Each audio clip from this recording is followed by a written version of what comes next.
Big Ben's going to stare that safety in middle field to his left. One hitch, ball comes out for that seam post to James Washington. All of a sudden, you're like, okay, Steelers offense, throwing the ball downfield. Nice start. Here comes more from the Pittsburgh defense. 70 straight games with a sack.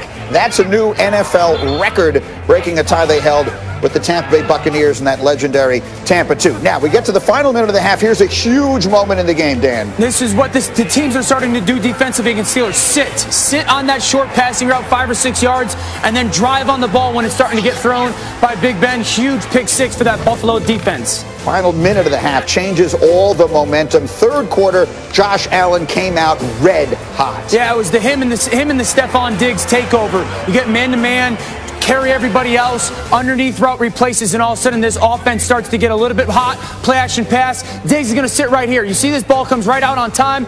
Diggs in the soft spot, and you see a ton of run after catch by him. Diggs, 10 catches, 130 yards, and that would set up this. Gabriel Davis in the corner of the end zone, 23-7, Dan. Howitzer! That's an absolute rip. Right hash all the way across the field, over that cover 2 corner before that safety gets there. Big ball. Allen took the game over in that third quarter. Steelers trying to get back in it. That's Juju Smith-Schuster. It's good. They would get the 2-point conversion, so it's 23-15. Steelers now are down 11 in some desperation. And, Dan, this one's going the wrong way. Yeah, he's late. Big Ben goes 1, 2, 3 all the way to backside. That's a go route. It's got to get up on time. He knows that. It's an outstanding play by Levi Wallace to turn his body and make that catch. Just a late go ball by Big Ben. Bills doing that dance. Big Ben, what?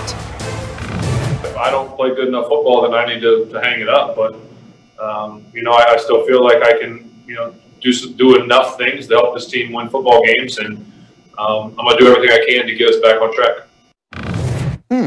Interesting. So Ryan Clark, again, my resident former Steeler. How much of this is on Ben? He's taking a lot of the responsibility. How much of the struggles, again, they lose 2 games now after an 11-0 start. How much of it do you think is on the quarterback?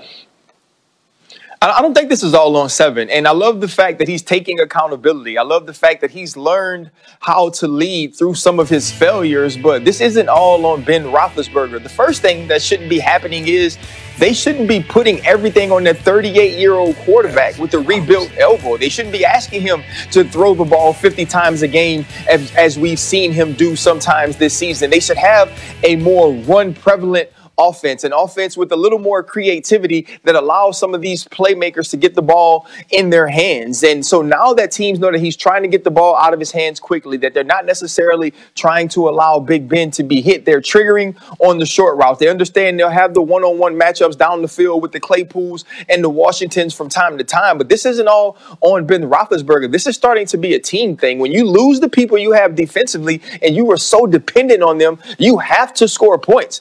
The Steelers have scored under 20 points for 3 games. The last time that happened, I was still playing for the Pittsburgh Steelers.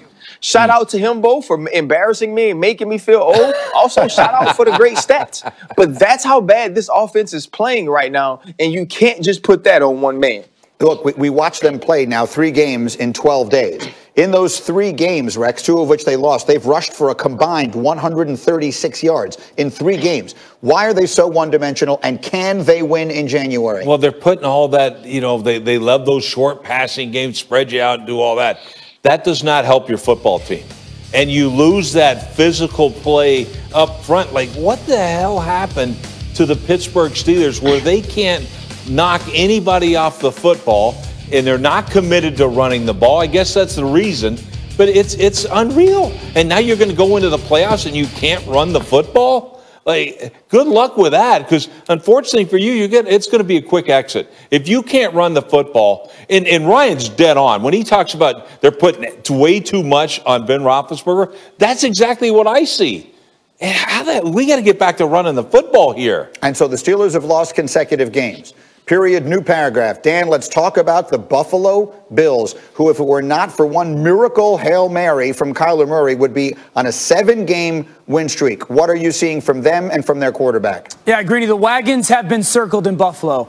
There's not a quarterback in the AFC playoff race that I want in the 4th quarter outside of Patrick Mahomes more than Josh Allen. Like, that's what he's become.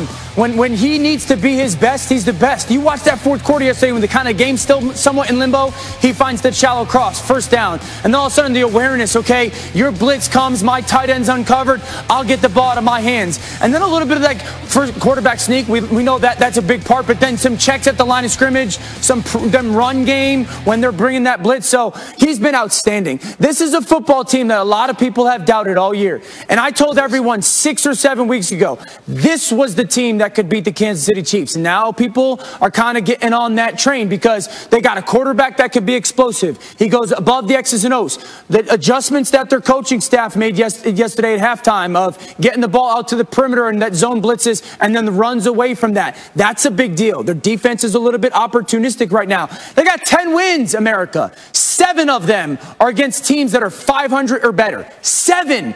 Don't talk to me about signature wins. They got 7. This is a signature season for the Buffalo Bills. They're the second best team in that conference and the only one that has a realistic chance of beating the Kansas City Chiefs. Super quick, RC, do you agree with that? Are they the biggest threat to Kansas City in the playoffs? They are. They are, absolutely. And for every reason that Dan mentioned, you got a quarterback that's ascended into the top tier of quarterbacks in this league, and you have a defense that's starting to get the football, which is extremely important in today's game. You look at the Miami Dolphins yesterday, it wasn't about stopping the Kansas City Chiefs. It was about turning the football over. If this team could turn the football over against the Kansas City Chiefs and give Josh Allen and this offense more opportunities with the football, it's going to be a hell of a day when we get to watch these two teams face off in the playoffs. And quickly, Rex, where is the quarterback in Buffalo at his best? Red zone and on third down. And to me, the big advantage they have over Kansas City sounds crazy. In the red zone, give me the Buffalo Bills offense in the red zone over Kansas City. And that's why I think they got, they have a difference. And Ryan, I'm curious. That dude looks like the same guy I used to face when you and I were going against each other, quarterback in the Pittsburgh Steelers. He reminds me so much of Ben Roethlisberger. Yeah. And I thought that when he came out, but I see it right now. It's like, and this is a young Ben Roethlisberger. That's the difference between the old Ben Roethlisberger that we saw playing for Pittsburgh and the young guy that we're seeing in Buffalo. Bills are playing great right now. All right, let me do on the clock here. There's so many things I want to get in on a Monday, and so let's go through some of these. Rex, the Las Vegas Raiders have fired their defensive coordinator. Their defense has allowed 150 points in their last 4 games. Give me 30 seconds on the situation in Vegas. Well, Greeny, I understand why they moved on from the defensive coordinator. Look, they're on pace to break a NFL record of giving up half the drives against them. They give up points. Never been done in the history of the NFL. They have way more talent on defense than they're playing, so I can understand the move. They're going to Rod Marinelli. I'm expecting a little more cover too. We'll see, but it's holding this team back. A month ago, we were talking about them as a dangerous team. What happened? They're just not playing defense. It's a disaster, and again, they do fire the defensive coordinator. Dan Orlovsky, you are next. The question is simple, 30 seconds on the clock. Who's the MVP of the league right now? Aaron Rodgers. If you look at what he's doing more with less. When you talk about the talent that he's playing with, Devontae Adams, unquestionably one of the top receivers in the NFL.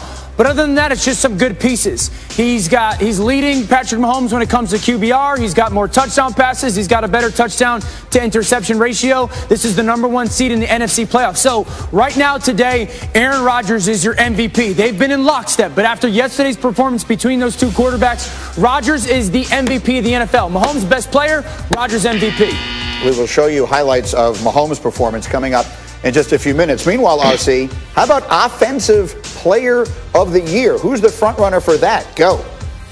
To me, it's Travis Kelce. Travis Kelce is about to have the best season that he's ever had. And it's a better season than he had in 2018. And Shannon Sharp, Todd Christensen, Rob Gronkowski, those are the only names of tight ends that have ever gotten votes. And they all got one. This is the year that Travis Kelce wins it. He's not only the best tight end in the league, he might be the best overall receiver. And what he's doing for the Kansas City Chiefs, the pieces that he brings to this offense and the availability that he has for Patrick Mahomes is unmatched in the NFL. And when you watch what he was able to